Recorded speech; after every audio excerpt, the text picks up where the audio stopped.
도시의 아침을 깨우는 등교 시간입니다. 교문을 통과하는 아이들의 모습은 평화로워 보입니다. 하지만 우리는 알고 있습니다. 저 굳게 닫힌 교실 문 안쪽에서 매일 아침 어떤 전쟁이 시작되는지를 말입니다. 스승의 그림자도 밟지 않는다.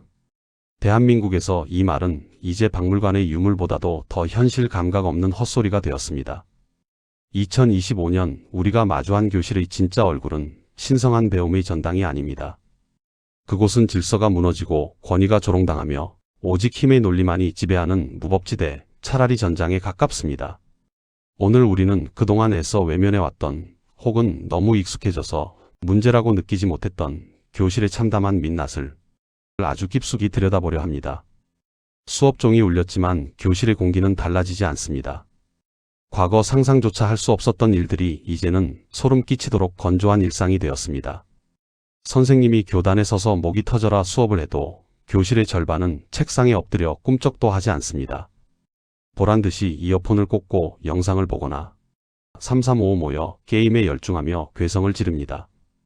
그들에게 교사의 존재는 교실 구석에 놓인 낡은 사물함보다 못합니다.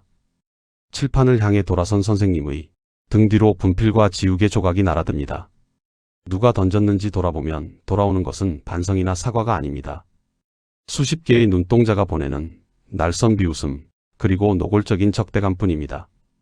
교실을 가득 메운 조소와 멸시의 소음들이 교사의 목소리를 완전히 집어삼켰습니다.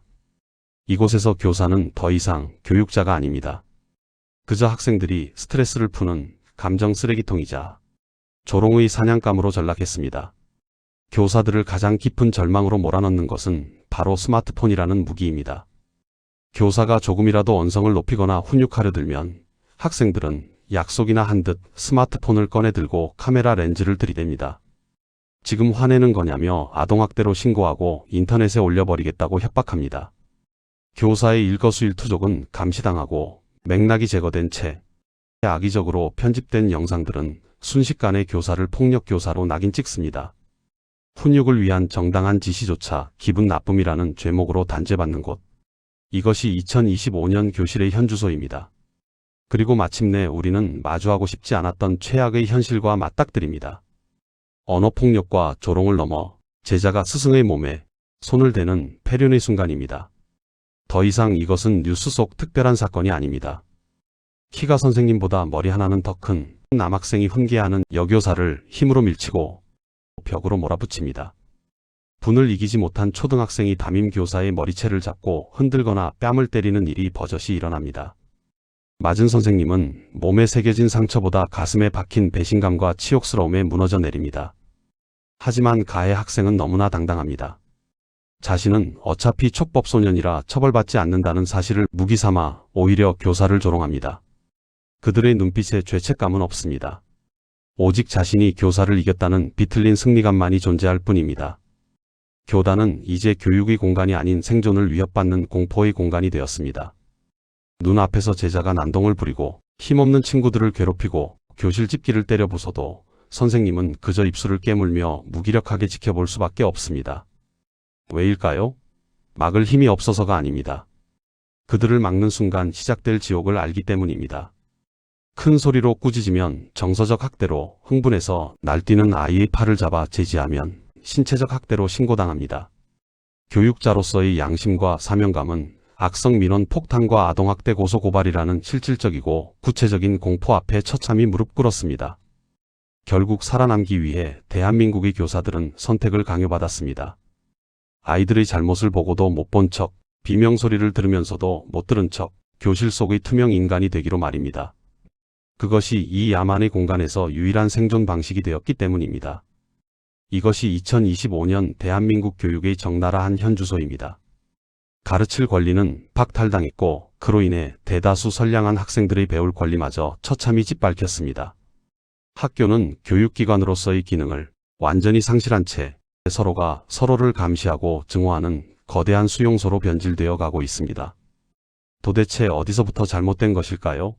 무엇이 그 순수했던 아이들을 괴물로 만들고 열정 넘치던 선생님들을 죄인으로 만든 것일까요? 우리는 이 붕괴의 원인을 찾아 가장 근본적인 질문을 던져야 합니다. 무너진 교실을 만든 첫 번째 단축, 기울어진 운동장을 파헤쳐보고 학생의 권리만 기형적으로 비대해진 그 시작점을 추적해 봐야겠습니다. 15년 전으로 시간을 되돌려 보겠습니다. 당시 우리 학교에는 인권이라는 단어가 낯설었습니다. 체벌이라는 이름의 폭력이 훈육으로 둔갑해 자행되었고, 두발 단속과 소지품 검사라는 명목으로 아이들의 개성과 사생활은 무시되기 일쑤였습니다. 교사는 절대적인 권력자였고 학생은 그저 순응해야 하는 약자였습니다. 그 시절 누군가의 인권이 억압받고 있었다는 것은 부인할 수 없는 사실입니다. 그래서 도입되었습니다. 학생인권조례. 학생도 인간으로서의 존엄과 가치를 보장받아야 한다. 이 숭고한 선언은 강압적인 학교 문화를 바꾸는 혁신적인 시도였습니다. 체벌은 금지되었고 두발 자유가 허용되었으며 학생들은 자신의 의견을 당당히 말할 수 있게 되었습니다. 우리는 이것을 진보라고 믿었습니다. 학교가 비로소 민주적인 공간으로 재탄생하는 듯 했습니다. 하지만 빛이 강하면 그림자도 짙은 법입니다. 우리는 미처 예상하지 못했습니다. 이 진보의 상징이 언젠가 교실을 파괴하는 괴물이 되어 돌아올 줄은 말입니다. 학생의 권리를 강조하는 목소리가 높아질수록 학생이 져야 할 책임과 의무에 대한 목소리는 점점 작아졌습니다. 학생인권 조례 그 어디에도 다른 학생의 학습권을 침해해서는 안 된다는 책임, 교사의 정당한 교육활동을 존중해야 한다는 의무는 명시되지 않았습니다. 권리만 비대해진 아이들은 자신의 욕구가 조금이라도 침해받는다고 느끼는 순간 인권이라는 무기를 꺼내 들었습니다. 수업 시간에 잠을 자는 것도 스마트폰을 하는 것도 사생활의 자유가 되었습니다. 교사가 이를 제지하면 곧바로 인권 침해라는 딱지가 붙었습니다. 학교는 균형을 잃었습니다. 교실이라는 운동장은 학생 쪽으로 급격하게 기울어졌습니다. 교사들은 학생을 지도할 모든 수단을 잃어버렸습니다. 칭찬과 격려만으로는 바로잡을 수 없는 행동들이 분명히 존재했지만 교사에게 주어진 무기는 아무것도 없었습니다. 선생님이 뭔데 내 권리를 침해해요? 학생인권 조례에 다 나와 있거든요. 아이들은 영리했습니다. 자신이 가진 권리의 힘을 너무나 잘 알게 되었고 그것을 교사를 무력화시키는 데 사용하기 시작했습니다. 교사는 학생의 눈치를 보는 존재로 전락했고 훈육은 포기 상태에 이르렀습니다. 결국 학생인권 조례는 교실의 무질서를 정당화하는 면죄부가 되고 말았습니다. 소수의 문제 행동 학생들이 인권을 방패 삼아 활개치는 동안 다수의 선량한 학생들은 학습권을 침해받고 불안에 떨었습니다. 교사는 그 사이에서 아무것도 할 수 없는 허수아비가 되었습니다. 우리는 분명 선의로 시작했습니다. 하지만 그 선의가 만들어낸 결과는 참혹했습니다. 책임 없는 권리가 낳은 괴물이 교실을 집어삼킨 것입니다. 하지만 이것이 끝이 아닙니다. 기울어진 운동장을 더욱 위태롭게 만드는 또 다른 거대한 힘이 존재합니다. 교사를 교육 전문가가 아닌 감정 서비스 제공자로 전락시킨 세력. 소비자 갑질이 된 학부모의 민원. 모두 하교한 텅 빈 교실이지만 선생님의 업무는 이제 시작입니다.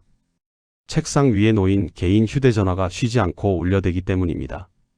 발신자는 학부모님들입니다. 2025년 대한민국의 교사는 24시간 불이 꺼지지 않는 민원 콜센터의 상담원이 되었습니다. 과거 학부모의 연락이 자녀의 교육을 위한 선생님과의 협력을 의미했다면 지금은 전혀 다른 의미를 갖습니다. 그것은 교사를 향한 일방적인 요구이자 때로는 날선 명령이 되었습니다. 학교는 교육 서비스를 제공하는 업체가 되었고 학부모는 그 서비스를 이용하는 소비자가 그리고 교사는 그들의 불만을 처리해야 하는 감정 노동자가 되어버렸습니다. 민원의 내용은 상상을 초월할 정도로 다양하고 때로는 기괴하기까지 합니다. 우리 애가 짝꿍 때문에 스트레스 받는다는데 자리를 바꿔달라. 급식 메뉴가 아이 입맛에 안 맞다. 수행평가 점수가 왜 이것밖에 안 되냐. 밤 10시가 넘은 심야 시간, 심지어 주말 아침에도 메시지는 멈추지 않습니다. 교사의 개인 생활이나 퇴근 후의 시간은 안중에도 없습니다. 그들에게 교사는 언제든 자신의 요구에 즉각 응답해야 하는 대기조일 뿐입니다. 사소한 불만부터 무리한 요구까지 쏟아지는 민원의 홍수 속에서 교사들은 숨이 막혀옵니다. 가장 빈번하고 가장 교사를 힘들게 하는 민원의 핵심은 바로 이것입니다. 내 아이 기분 상하게 하지 마세요. 아이가 잘못을 저질러 꾸중을 들었다면 그것은 아이의 잘못이 아니라 아이의 기분을 상하게 한 교사의 잘못이 됩니다. 우리 애는 집에서 귀하게 자라서 큰 소리 들으면 논란이 좋게 타이를 하는 말. 정당한 훈육조차 정서적 학대의 빌미가 되는 순간입니다. 교사는 이제 아이들을 가르치는 교육 전문가가 아닙니다. 학부모와 학생의 비위를 맞추고 그들의 감정이 다치지 않게 관리해야 하는 서비스 제공자로 전락했습니다. 조금이라도 아이의 표정이 어두워 보이면 곧바로 학부모의 항의 전화가 걸려옵니다. 교사들은 혹시나 말실수라도 해서 꼬투리를 잡힐까봐 아이들 앞에서 항상 긴장하고 자기 검열을 반복합니다. 소신 있는 교육은 사라지고 오직 민원을 피하기 위한 방어적인 태도만이 남았습니다. 더욱 심각한 것은 일부 민원이 단순한 항의를 넘어 교사를 향한 협박과 폭언으로 이어진다는 점입니다. 자신의 요구가 받아들여지지 않으면 가만 안 두겠다, 교육청에 신고하겠다, 인터넷에 올려서 신상을 털어버리겠다는 식의 위협이 서슴없이 가해집니다. 이러한 악성 민원은 교사들에게 씻을 수 없는 트라우마를 남깁니다. 수화기 너머로 들려오는 고성, 폭언 섞인 메시지들은 교사의 자존감을 난도질합니다. 많은 교사가 우울증과 공황장애를 호소하며 병원 문을 두드리고 있습니다. 학부모의 악성 민원은 결국 교사 한 명을 괴롭히는 것으로 끝나지 않습니다. 민원에 시달리느라 교사가 수업 준비에 소홀해지고 문제 학생 지도에 소극적으로 변하면 그 피해는 고스란히 교실에 있는 다른 모든 학생에게 돌아갑니다. 내 아이만을 위한다는 이기적인 사랑이 결국 교실 전체를 병들게 하고 있는 것입니다. 학부모의 갑질에 무너져 내리는 교권, 그 밑바닥에는 교사를 잠재적 범죄자로 취급하는 사회적 분위기가 깔려 있습니다. 교사를 올가매는 아동학대처벌법. 오늘날 대한민국의 교실에는 보이지 않는 거대한 올가미가 드리워져 있습니다. 교사가 학생을 가르치기 위해 손을 뻗는 순간 언제든 목을 조여올 수 있는 무시무시한 덫. 바로 아동학대처벌법입니다. 사랑과 보호의 이름으로 만들어진 이 법은 역설적이게도 교실에서는 교사의 정당한 교육활동을 가로막는 가장 강력한 흉기가 되었습니다. 과거의 사랑의 매는 사라진 지 오래입니다. 하지만 이제는 체벌이 아닌 그 어떤 훈육 방식도 학대라는 의심의 눈초리에서 자유로울 수 없습니다. 교사가 학생의 잘못된 행동을 바로잡기 위해 목소리를 높이면 정서적 학대가 되고, 흥분하여 날뛰는 학생을 제지하기 위해 팔을 잡으면 신체적 학대가 됩니다. 가장 큰 문제는 법의 모호성입니다. 어디까지가 정당한 훈육이고 어디서부터가 학대인지 명확한 기준이 없습니다. 그 기준은 오직 신고자의 주관적인 기분에 달려 있습니다. 아이가 선생님 때문에 기분이 나빴다, 아이가 상처받았다는 학부모의 주장 한마디면 교사의 교육적 의도는 한순간에 범죄 행위로 둔갑합니다. 더욱 절망적인 것은 신고 이후의 과정입니다. 아동학대 신고가 접수되는 순간 교사는 그 즉시 교육 현장에서 격리되고 잠재적 범죄자 취급을 받게 됩니다. 유죄가 확정되기도 전에 직위 해제가 되고 학생과 학부모의 따가운 시선 속에 경찰서와 법원을 오가며 피 말리는 조사를 받아야 합니다.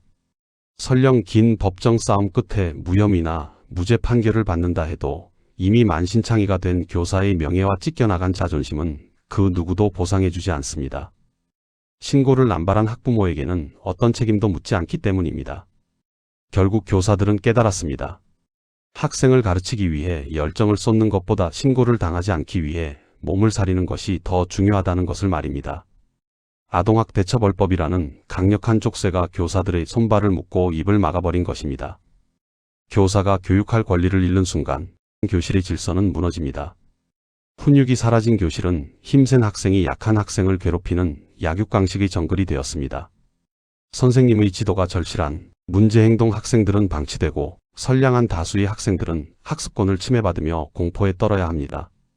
아동을 보호하기 위해 만든 법이 오히려 대다수 아동의 안전한 교육 환경을 파괴하는 역설적인 상황이 벌어지고 있는 것입니다.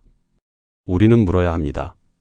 교사를 잠재적 아동학대범으로 내모는 이 법이 과연 진정으로 아이들을 위한 것입니까? 교육의 본질을 외면한 채 교사의 일방적인 희생만을 강요하는 이 시스템을 언제까지 방치해야 합니까? 2023년 7월 대한민국 교육의 시계는 멈췄습니다. 서울의 한 초등학교에서 2년차 새내기 교사가 스스로 생을 마감했습니다. 꽃다운 나이, 교단의 선지 불과 24달 남짓. 그의 죽음은 단순한 사건이 아니었습니다. 그것은 그동안 교실이라는 밀실 안에서 수많은 교사가 홀로 감당해왔던 고통, 악성, 민원의 폭력, 그리고 법과 제도의 외면이 만들어낸 사회적 타살이자 대한민국 교육 시스템이 완전히 붕괴했음을 알리는 처참한 신호탄이었습니다. 동료를 잃은 슬픔은 곧 거대한 분노와 공포로 바뀌었습니다. 전국의 선생님들은 깨달았습니다. 그곳에 있었던 것은 그분이었지만 그 자리에 있었더라면 죽은 것은 나였을 수도 있다. 이것은 남의 일이 아닌 생존을 위협받는 나의 일이었습니다. 그동안 참고 억눌러왔던 수십만 교사들의 집단적 트라우마가 임계점을 넘어 폭발했습니다. 기록적인 폭염 속에서도 그들은 거리로 쏟아져 나왔습니다. 검은 점이 되어 아스팔트를 뒤덮은 그들의 외침은 단 하나였습니다. 더 이상 가르치다가 죽고 싶지 않다. 도대체 대한민국 교권은 어쩌다 이 지경까지 추락한 것일까요? 우리는 이 비극의 구조적 원인을 찾기 위해 냉정한 데이터와 마주해야 합니다. 대한민국의 현실은 국제적인 기준과 비교할 때 얼마나 기형적일까요? 경제협력개발기구 OECD의 교수학습 국제조사 결과는 충격적입니다. 데이터는 거짓말을 하지 않습니다. 한국 교사들의 직무 만족도는 조사 대상국 중 최하위권입니다. 반면 학부모 민원 및 학생 생활 지도로 인한 스트레스 지수는 압도적인 상위권을 기록하고 있습니다. 더욱 심각한 것은 법적, 제도적 안전장치의 부재입니다.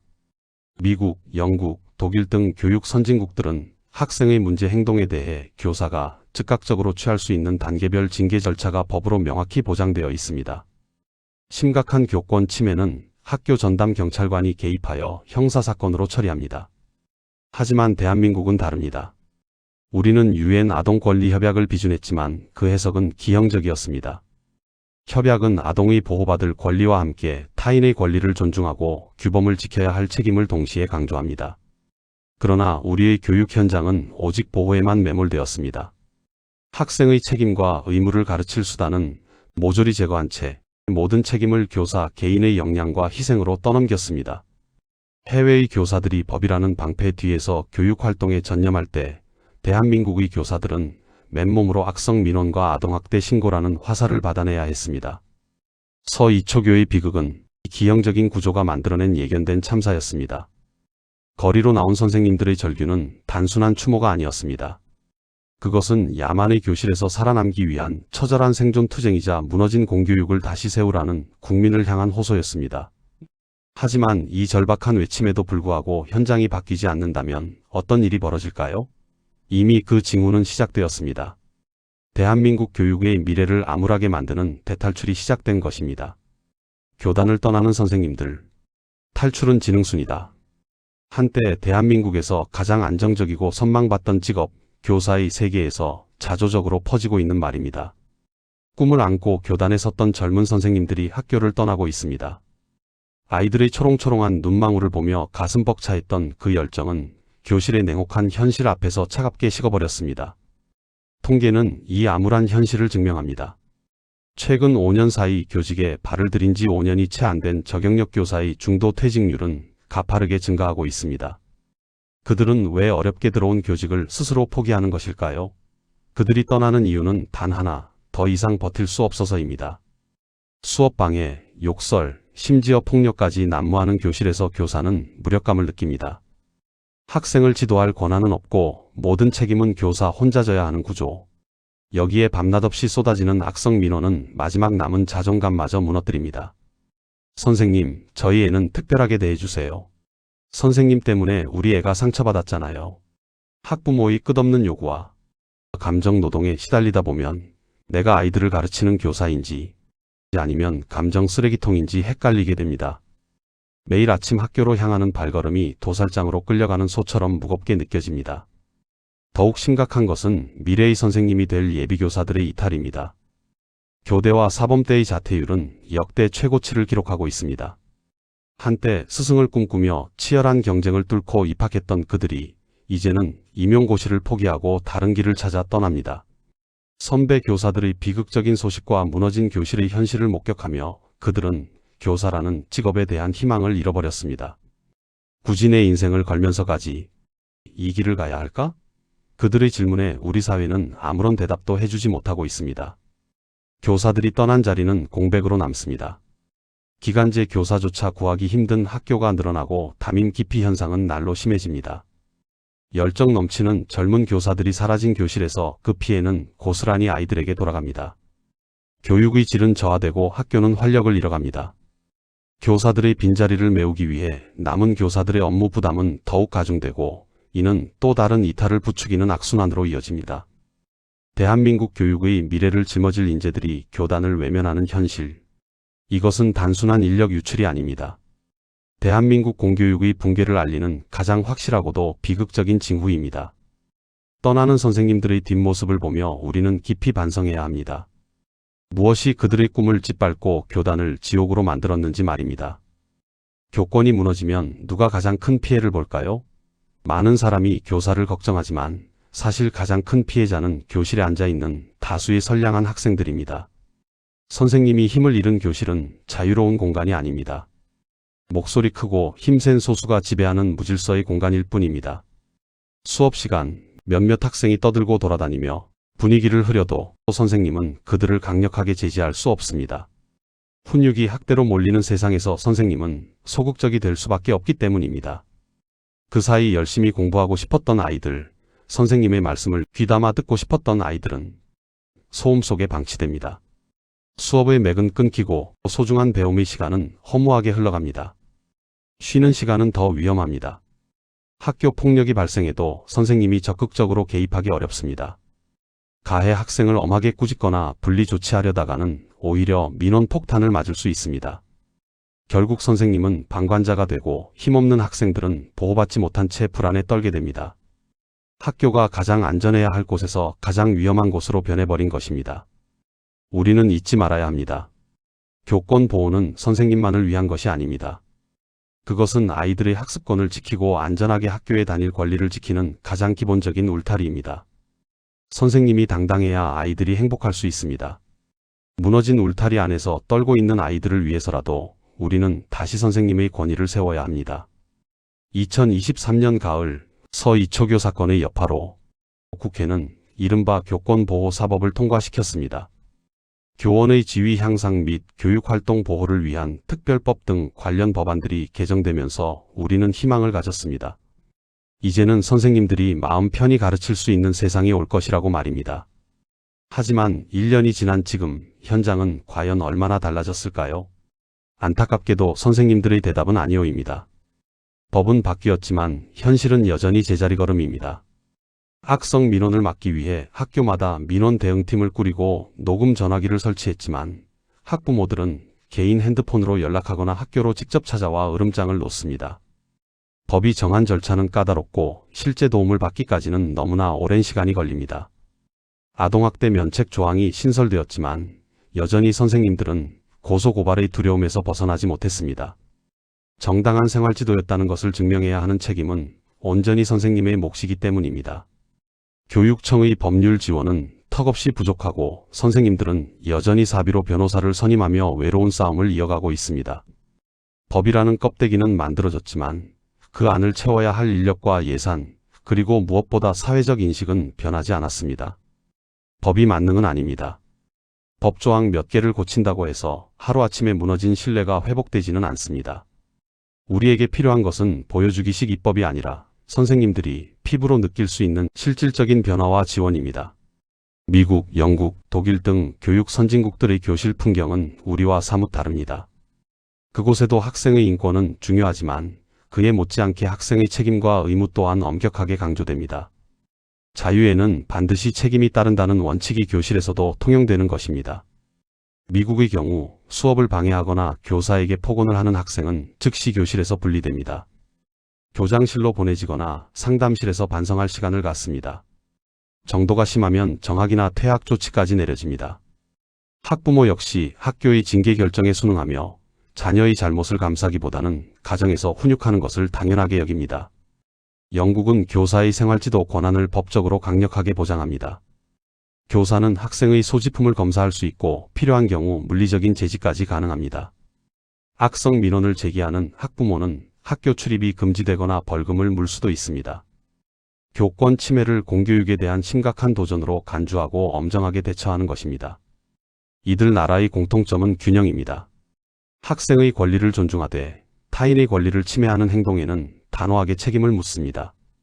교사는 교육 전문가로서 존중받으며 학부모는 학교의 교육 방침을 신뢰하고 협력합니다. 우리가 가야 할 길도 바로 여기에 있습니다. 권리만 있고 책임은 없는 기형적인 구조를 깨고 권리와 책임이 조화를 이루는 건강한 교육 문화를 만들어야 합니다. 지금까지 몰락한 대한민국 교권의 현실과 원인, 그리고 대안을 살펴보았습니다. 참담한 현실 앞에서 우리는 분노했고 안타까워했습니다. 하지만 이제는 분노를 넘어 희망을 이야기해야 할 때입니다. 무너진 교실을 다시 일으켜 세우기 위해 우리는 무엇을 해야 할까요? 가장 먼저 법과 제도의 정비가 시급합니다. 아동학대처벌법을 개정하여 정당한 교육 활동을 확실하게 보호해야 합니다. 악성 민원에 대해서는 강력한 처벌 규정을 마련하고 교사가 혼자 모든 짐을 지지 않도록 학교와 교육청이 방패막이가 되어 주어야 합니다. 하지만 법보다 더 중요한 것은 신뢰의 회복입니다. 교사, 학생, 학부모는 적이 아닙니다. 아이들의 성장이라는 같은 목표를 향해 나아가는 동반자입니다. 선생님은 아이들을 사랑으로 가르치고 학생은 선생님을 존경하며 따르고 학부모는 학교를 믿고 지지하는 그 당연한 상식이 통하는 학교를 만들어야 합니다. 사회적 인식의 변화도 필요합니다. 교사는 감정 노동자가 아니라 교육 전문가입니다. 내 아이만 귀한 것이 아니라 우리 모두의 아이가 귀하다는 마음으로 공동체 의식을 회복해야 합니다. 선생님의 권위가 살아야 아이들의 미래도 살아납니다. 교육은 백년지대계라고 합니다. 오늘 우리가 뿌리는 씨앗이 10년, 20년 뒤 대한민국을 이끌어갈 숲이 될 것입니다. 교권 회복은 단순히 선생님들의 권리를 찾는 문제가 아닙니다. 우리 아이들의 미래, 대한민국 교육의 미래를 지키는 일입니다. 이제 우리 모두가 나서야 할 때입니다. 선생님이 행복한 교실, 아이들이 꿈꾸는 학교를 만들기 위해 함께 손을 잡읍시다. 시청해 주셔서 감사합니다.